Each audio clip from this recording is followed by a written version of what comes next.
Hola, hoy vamos a tocar un tema muy interesante que es cómo usar de un modo eficiente los recursos terapéuticos de que disponemos.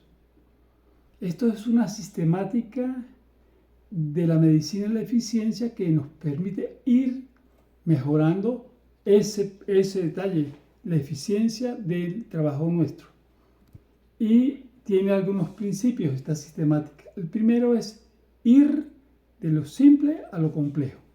En otras palabras, empezar los tratamientos con los recursos más sencillos posibles.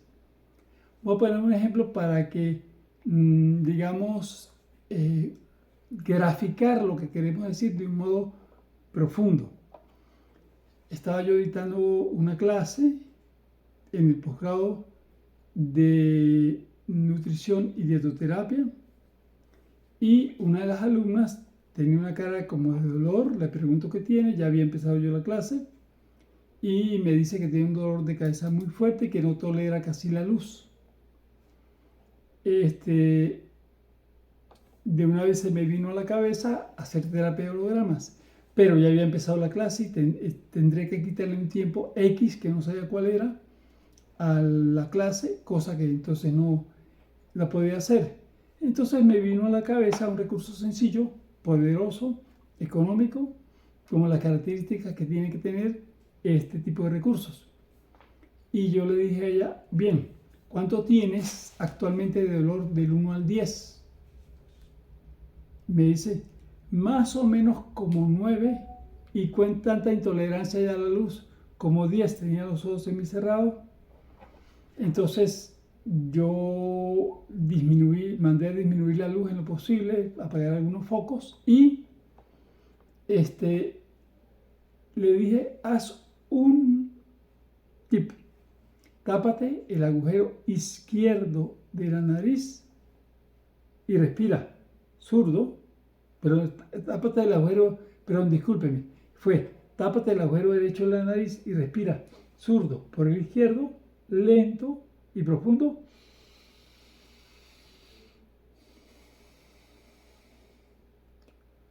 ...40 a 60 veces y seguí dando la clase.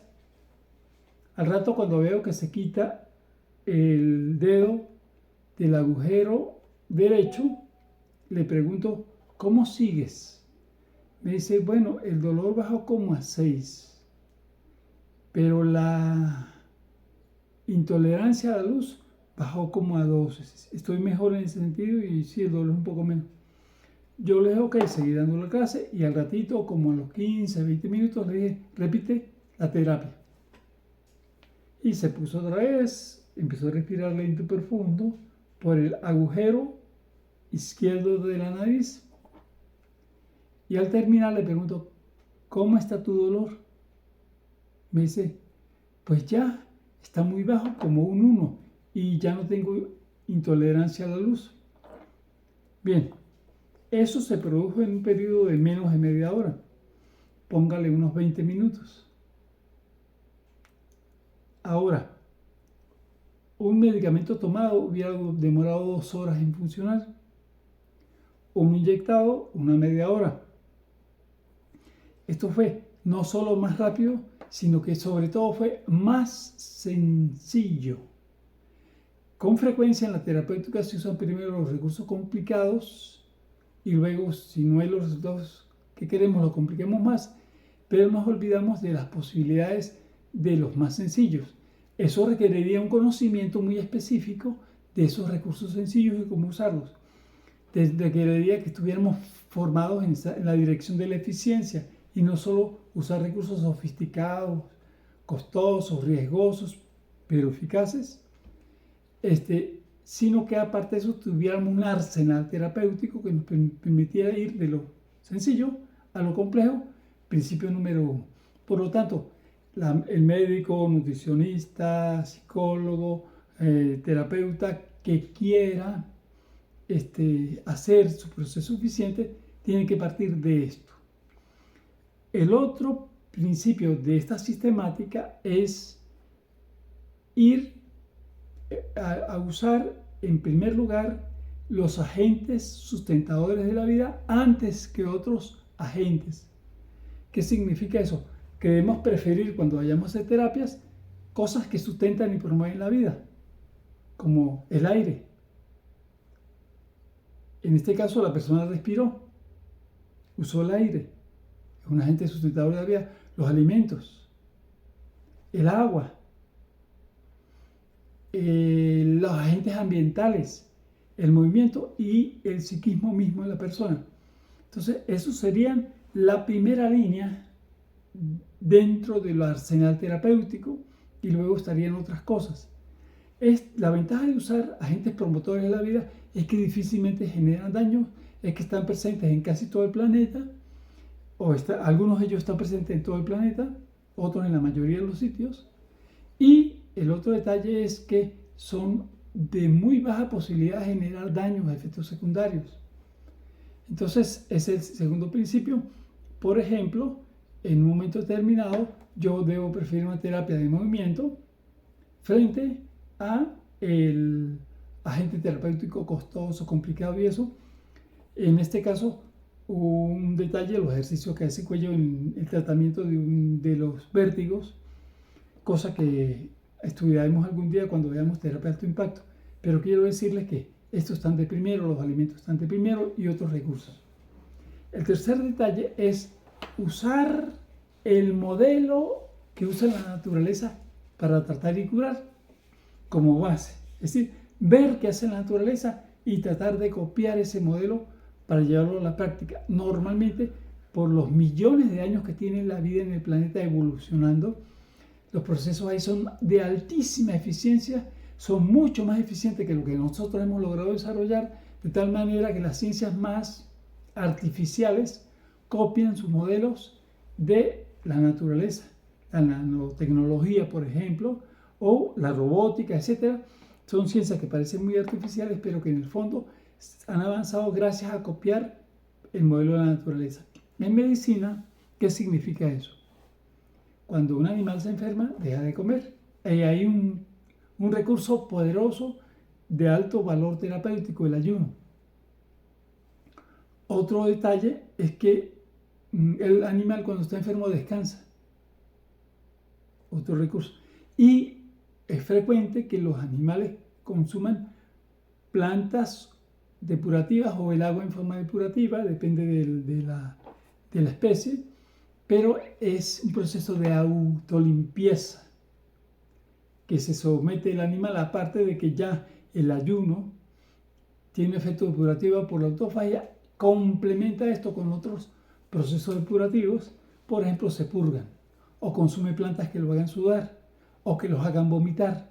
En todo caso, ese proceso de limpieza facilita la curación.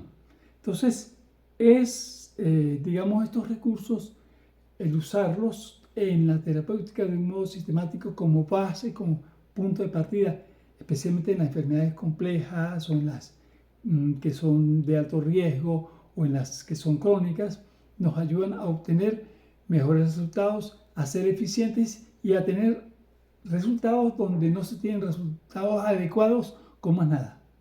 Entonces, digamos, esto amplía el campo de acción de la terapéutica y lo profundiza. Otro aspecto, digamos, de muchísimo valor en nuestro enfoque de la sistemática de optimización de los recursos terapéuticos es el mundo que llamamos terapias de alto impacto. Las terapias de alto impacto son terapias que logran efectos poderosos, pero en tiempos relativamente cortos, con procedimientos sencillos, que son económicos y poco agresivos. Es todo un mundo de colección de procedimientos. El ejemplo que les ponía del uso del aire como agente terapéutico es una terapia de alto impacto. Hay muchísimas más terapias de alto impacto. Y le decía yo a una consultante ayer en la tarde que tenía taquicardia, le decía cómo respirar para frenar la taquicardia, terapia de alto impacto, sin necesidad de usar medicamentos. Y así hay una serie de procedimientos que podemos aprender. Y otro ejemplo de terapia de alto impacto es producir fiebre controlada, terapia hipertermia. Otro ejemplo de terapia de alto impacto es la depuración profunda de la técnica del sifón. Es decir, es un mundo interesante que deberíamos manejar, conocer, para poder realizar medicina en la eficiencia realmente y ordenar los recursos terapéuticos adecuadamente. Y finalmente, dentro de esta sistemática de optimización de los recursos, otro aspecto importante es involucrar al consultante y en lo posible a su familia en el proceso terapéutico. En otras palabras, el comando del proceso terapéutico debe pasar en lo posible de manos de nosotros los médicos y terapeutas a manos del consultante, a manos de la persona que tiene el problema. Eso no siempre es lo deseable, no siempre es posible, pero siempre que se pueda hay que hacerlo porque es el proceso óptimo. Entonces, ¿cómo se hace eso?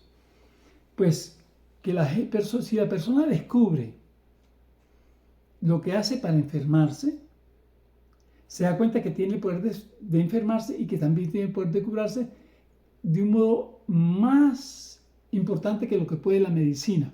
Voy a poner un ejemplo. La causa número 1 de muerte en el mundo es el infarto. Los expertos en estadísticas vitales consideran que si lográramos eliminar el infarto del mundo, la expectativa de vida del planeta subiría solo 2 o 3 años, no más. ¿A qué se debe esa ganancia tan pobre al eliminar la primera causa de muerte? Sea que esa persona que se iba a morir de infarto, a lo mejor no vivía, si vive un poco más, se muere de un accidente cerebrovascular o tiene un desarrollo de un cáncer o una enfermedad autoinmune u otro problema que acabe con su vida pronto. Entonces unos vivirían 10 años más, otros unos meses más y la ganancia final sería poca porque hay de base otro problema, el deterioro orgánico. ¿Y quién tiene en sus manos el poder para manejar el deterioro orgánico? Pues nadie. Yo no puedo comer por ninguno de mis consultantes, ni puedo ayunar por ellos, no puedo hacer ejercicio por ellos, no puedo descansar por ellos, no puedo manejar mi estrés por ellos, no puedo tener una actitud adecuada por ellos. Ellos son los que tienen que aprender a tener todas esas cosas. Y ese mundo de recursos poderosos para la salud son aquellos que están en manos de la gente. Y eso sí pueden lograr grandes cambios.